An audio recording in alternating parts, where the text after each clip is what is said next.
केंद्रीय बजट 2026-27 को लेकर के हमारा एक सेशन हो चुका है और उस सेशन में मैंने कुछ बेसिक्स पे आपकी बात की थी। लगभग 10 पॉइंट आपको बताए थे जो बजट के इस बार के बहुत महत्वपूर्ण पॉइंट थे। तो आज ये दूसरा सेशन है केंद्रीय बजट का और मैं चाह रहा हूं कि अब आप रेगुलर जो है केंद्रीय बजट मेरे साथ करते जाइए।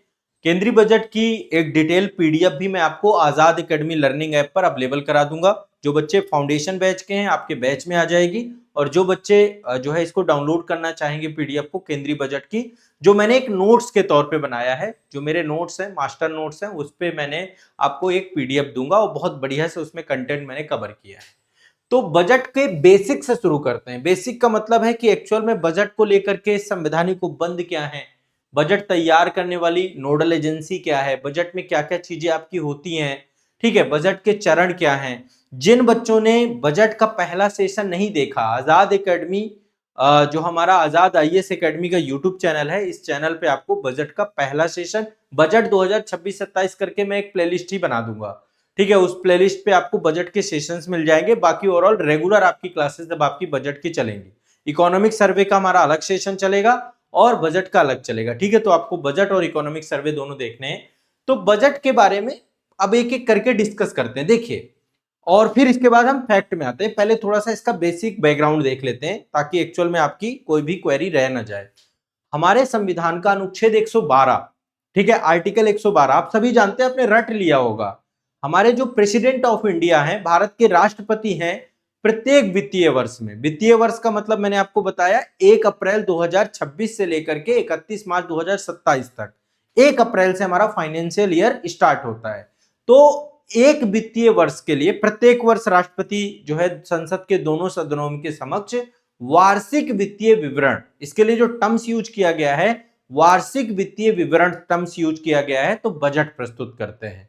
अब भारत में जो भी बजट आता है वो डिजिटल बजट होता है। हमारी जो माननीय वित्त मंत्री हैं, डिजिटल बजट के माध्यम से इस बजट को, इस बार इन्होंने कई सारे रिकॉर्ड भी जो किए हैं लगातार। ये नवा बजट था आपका, जो है नवा बजट था।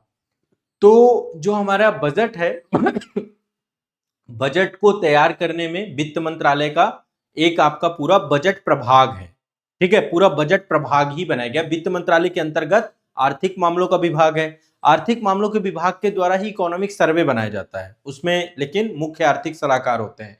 लेकिन जो वित्त मंत्रालय का आर्थिक मामलों का विभाग है उसमें एक बजट प्रभाग है ना, विभाग अनुभागों प्रभागों इनमें बटा होता है ना, तो उसी के अंतर्गत ही एक बजट प्रभाग है। और जो है कई सारे जो मंत्रालय हैं, नीति आयोग है, इन सब से परामर्श लिया जाता है और एक लंबे समय काल से, लगभग नवंबर से लेकर के जब तक बजट प्रस्तुत नहीं हो जाता है, जो कि हमारे देश में जो बजट को प्रस्तुत होने की डेट है वो 1 फरवरी है आपकी, है ना।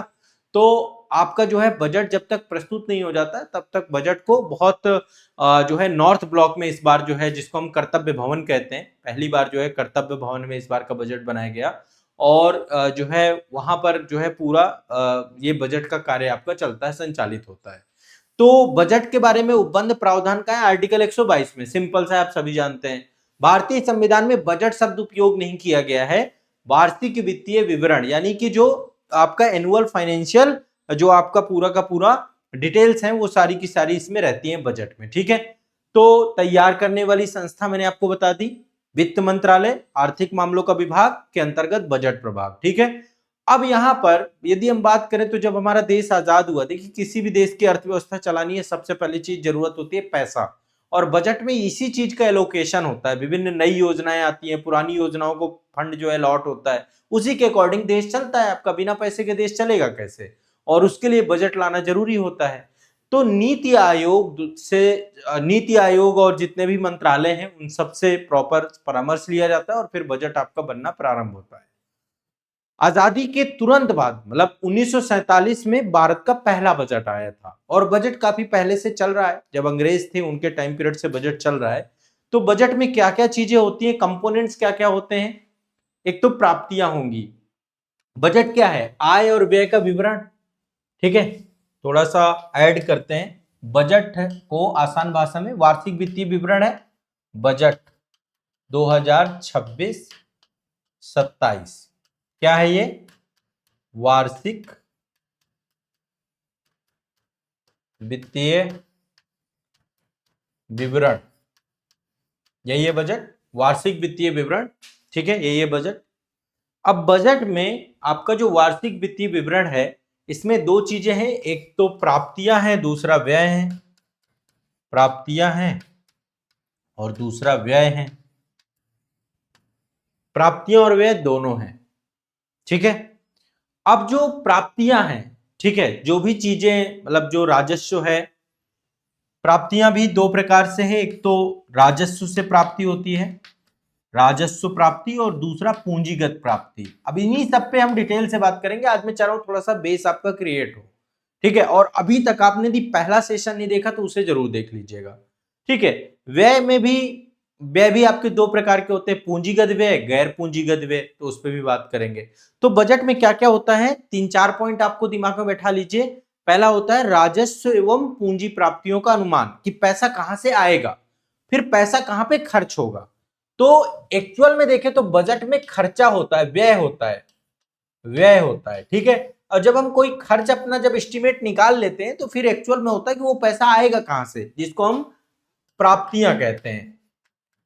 तो पूरे बजट में यदि आप देखेंगे तो पैसा कहीं खर्च किया जा रहा होगा और कहीं से उसकी सोर्स ऑफ इनकम होगी, ठीक है। इन्हीं दो पर केंद्रित रहता है आपका व्यय का अनुमान लगाया जाता है, व्यय का एस्टिमेट लगाया जाता है, ठीक है। और एक चीज और दिमाग में बैठा के रखिएगा, इसमें दो चीजें और होती हैं। जो वित्तीय वर्ष बीत चुका है, जो समाप्त हो रहा है, जैसे अभी वित्तीय वर्ष आपका समाप्त हो रहा है, उससे जुड़े हुए भी फैक्ट होते हैं, और जो कमिंग आपका वित्तीय वर्ष है जो आने वाला है उससे जुड़े हुए भी तथ्य आपको मिलते हैं। वर्ष 2017 तक 2017 में बहुत बड़ा रिफॉर्म किया गया, कई सारी चीजें मर्ज की गई। जैसे रेल बजट पहले अलग से आया करता था, अब रेल बजट और सामान्य बजट एक साथ हो चुके हैं, ठीक है। रेल बजट 2017 में ही योजनागत गैर योजनागत ये कैटेगरी समाप्त की गई, रेल बजट को सामान्य बजट के साथ जोड़ दिया गया। बजट जो है 1 फरवरी को प्रस्तुत किया जाने लग गया। तो बहुत सारे काम आप सभी के जो है 2017 से हुए हैं, उस पर हम बाद में बात करेंगे। तो ये क्लियर हो गया बजट क्या है। आर्टिकल 112 क्या है, आर्टिकल 112 में वार्षिक वित्तीय विवरण की जिक्र किया गया है, प्रेसिडेंट ऑफ इंडिया के द्वारा रखवाया जाता है। मैं इसको लेकर के थोड़ा सा एक पीडीएफ, जो पीडीएफ मैं आपको अवेलेबल कराऊंगा, मेरा आप सभी से विशेष आग्रह है कि आजाद एकेडमी लर्निंग ऐप से पीडीएफ आप ले लीजिएगा केंद्रीय बजट की, ठीक है ना। फाउंडेशन बैच वाले बच्चों को ये वाली केंद्रीय बजट की पीडीएफ मैं आपको भेज दूंगा आजाद एकेडमी लर्निंग ऐप पे, फ्री पीडीएफ सेक्शन पे भी लगा देंगे। तो ये सारी बातें हो गई। अब बजट के क्या क्या घटक हैं ये भी मैंने आपको बता दिए। अब बात करते हैं बजट के प्रस्तुति के चरण क्या होते हैं, कैसे बजट जो है सदन में प्रस्तुत किया जाता है। लोकसभा की देखिए पावर ज्यादा है, जब भी हम फाइनेंस की बात करते हैं, मनी बिल की बात करते हैं, धन विधेयक की बात करते हैं, तो वो सब क्या है आपका, उसमें पावरफुल लोकसभा है, फिर राज्यसभा के पास भी चीजें जाती है। तो सबसे पहली बात, बजट प्रस्तुत किया जाता है। अब डिजिटल बजट है ना, आपका जो टैबलेट होता है उसके माध्यम से बजट को वित्त मंत्री के द्वारा प्रॉपर एक भाषण होता है। तो जब बजट प्रस्तुत हो जाता है, प्रस्तुत होने के बाद सामान्य चर्चा होती है बजट पे, और सामान्य चर्चा होने के बाद विभागीय बहुत सारी समितियां होती हैं जो जांच करती हैं कि जितना भी पैसा किसी योजना को दिया जा रहा है, किसी भी चीज को दिया जा रहा है, तो वो सही है या गलत है। तो विभागीय समितियां होती हैं, उनके द्वारा जांच की जाती है। फिर सदन में अनुदान मांगों पर मतलब मतदान किया जाता है, अनुदान मांगों पर मतदान होता है, विनियोग विधेयक पारित होते हैं, और इसके बाद वित्त विधेयक पारित होते हैं, और अल्टीमेट जो है पैसा आपका जो है अलॉट होता है उन चीजों को लेकर। तो एक लंबा प्रोसेस है इसको लेकर के। बजट जो है आपका एक तभी बहुत टेन्योर भी लगता है, फरवरी से लेकर के बजट का मामला जाके निपटता है वही मार्च अप्रैल तक कंप्लीट होता है ना। बजट सत्र सबसे लंबा चलने वाला सत्र है आप सभी का। और बजट सत्र जब भी चालू होता है तो राष्ट्रपति के द्वारा एक विशेष अभिभाषण दिया जाता है ना। फिर इसके बाद उसके लिए धन्यवाद प्रस्ताव भी लाया जाता है संसद में। अभी देखते रहते हैं आप, जब भी बजट आता है तो ये मुद्दा चलता रहता है, धन्यवाद प्रस्ताव पे विपक्ष कुछ बोलेगा, चीजें चलती रहती हैं, ठीक है। अब बात करते हैं बजट से संबंधित अन्य संवैधानिक प्रावधान और क्या क्या है। सबसे पहली चीज दिमाग में बैठा दीजिए, प्रेसिडेंट की सिफारिश के बिना बजट नहीं आता है। अनुदान मांग तब तक नहीं की जा सकती जब तक राष्ट्रपति की सिफारिश न ले ली जाए, ठीक है। करारोपण करने वाला कोई भी धन विधेयक, वित्त विधेयक नहीं पेश किया जाता है, ठीक है। राष्ट्रपति की सिफारिश उनमें जरूरी होती है। इसके अलावा संचित निधि है, भारत की संचित निधि के बारे में आप सभी जानते हैं। आर्टिकल में कुछ बता रहा हूं, 266, 267 ये आर्टिकल पढ़िएगा, इसमें संचित निधि, लोक लेखा निधि और आकस्मिक निधि के बारे में चर्चा होती है। तो भारत सरकार का जितना भी राजस्व का पैसा होता है वो सारा कहाँ जाता है, संचित निधि पे, है ना, जो हमारी संचित निधि है। तो कानून द्वारा जितने भी विनियोजन किए जाते हैं उनके अलावा भारत में संचित निधि से धन नहीं निकाला जाता है, उसके लिए प्रॉपर सदन में मतदान कराना पड़ता है, ठीक है। तो संचित निधि के अलावा जो है संसद की क्या भूमिका होती है, जब भी बजट में जितना भी पैसा एलोकेट किया जाता है वो सारा पैसा पास करने का काम संसद ही करती है, ठीक है। धन विधेयक, वित्त विधेयक, जितने भी करारोपण होते हैं, ठीक है, इन सबको संसद ही करती है। देखिए अभी मैं एक्चुअली थोड़ा सा नींद कंप्रोमाइज हो रही है इस समय, रात दिन बस मैं आप लोगों के लिए काम कर रहा हूँ, बुक लिख रहा हूँ, और आप सोच नहीं सकते कितनी मेहनत कर रहा हूँ, है ना। लगभग मैंने इस समय रेगुलर लगभग 17-18 घंटे कंटिन्यूअस काम किया है। पिछले 1.5 महीने से थोड़ा ज़्यादा काम किया है, उससे पहले तो मैं कर ही रहा था। तो अभी थोड़ा सा आज मैं पूरी रात सोया नहीं हूँ, फिर मैं आपसे क्लास ले रहा हूँ, तो जल्दी जो है ये नींद अभी, इसके बाद क्लास के बाद सोऊंगा मैं, ठीक है। क्लास के बाद थोड़ा सा रेस्ट करूंगा, फिर इसके बाद वैसे अभी मुझे हॉस्पिटल भी जाना है ना, उसके बाद फिर आके थोड़ा रेस्ट करेंगे, फिर इसके बाद फिर अब कंटिन्यूअस, अब सोचिए पूरे जोश के साथ पढ़ाना है मुझे आप लोगों को। तो पार्लियामेंट में देखिए मनी बिल आता है, आर्टिकल 109 और 110, ये आर्टिकल आपको पढ़ना चाहिए, फाइनेंस बिल से जुड़ा हुआ है। आर्टिकल 117 आपको पढ़ना चाहिए, फाइनेंस बिल से जुड़ा हुआ है, वित्त विधेयक जिसे हम कहते हैं। तो लोकसभा में प्रस्तुत किए जाते हैं, अल्टीमेट ज्यादा पावरफुल, जैसे मैंने बताया। फिर अनुदान मांगों पे मतदान होता है, राज्यसभा के पास पावर नहीं होती है। राज्यसभा किसी भी धन विधेयक को, वित्त विधेयक को 14 दिन तक ही रोक सकती है, उससे ज्यादा उसके पास पावर है नहीं, ठीक है। तो यहाँ पे याद करने वाली जो इतनी सारी चीजें मैंने आपको बता दिया, याद करने वाली चीज है आर्टिकल 112, आर्टिकल 109, 110, आर्टिकल 117, थोड़ा सा ये आर्टिकल देख लेना, बेयर एक्ट अपने पास रखना और उसमें सारी चीजें आपको मिल जाएंगी। बजट प्रक्रिया लोकसभा की प्रधानता होती है, ये दिमाग लीजिए, लोकसभा मोस्ट पावरफुल है। बजट संवैधानिक शब्द नहीं है, एक व्यवहारिक और लोकप्रिय शब्द के तौर पे हम जानते हैं। अब यहाँ पे कुछ जो बजटीय सुधार हुए, सबसे पहली चीज देखो, इससे क्वेश्चन भी पूछता है, रेल बजट का केंद्रीय बजट में पहले एक अलग अलग आते थे, अब विलय कर दिया गया। विलय कब हुआ, 2017-18 का जब बजट आया था, तो रेल बजट को समाप्त कर दिया गया है, केंद्रीय बजट का हिस्सा बना दिया गया है, ठीक है। क्यों बनाया गया, ताकि परिवहन के जितने भी साधन है, चाहे वो रेल हो, चाहे सड़क हो, चाहे बंदरगाह हो, है ना, चाहे वो वायुयान हो, सभी को लेकर एक इंटीग्रेटेड प्रोग्राम बन सके, जिसमें जैसे पीएम गति शक्ति योजना आपकी लाई गई थी ना। तो परिवहन के मतलब रेल तो चलो एक माध्यम है, रेल बहुत बड़ा जो है पब्लिक सेक्टर जो है आपका है, जिसमें बड़े स्तर पर रोजगार उपलब्धता होती है, और भारत में इतनी सारी ट्रेनें चल रही हैं। बट फिर भी परिवहन के जो अन्य साधन हैं, चाहे वो रेल हो, चाहे वायुयान हो, चाहे सड़क हो, चाहे बंदरगाह हो, इन सभी का एक इंटीग्रेटेड प्लान क्रिएट हो सके और बजटीय प्रक्रिया को सरल बनाया जा सके, ये अल्टीमेट इसका पर्पस था। और 1924 में रेल बजट आना चालू हुआ था, लेकिन 2017-18 में रेल बजट को समाप्त कर दिया गया, ठीक है। बजट पहले आता था आपका 28 फरवरी को, अब आता है 1 फरवरी को। पहले आता था 28 फरवरी को, अब 1 फरवरी को। 1 फरवरी इसलिए कर दिया गया ताकि जो बजटीय जितनी भी अनुदानें हैं सारी पूरी हो जाएं, 31 मार्च तक काम निपट जाए आपका, ठीक है।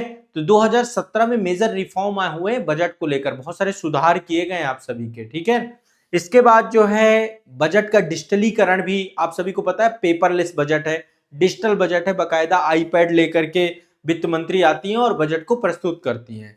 तो और आप सभी को बजट, जैसे आप पीडीएफ वगैरह डाउनलोड कर सकते हैं, या जो है बजट मोबाइल ऐप भी है आप सभी का।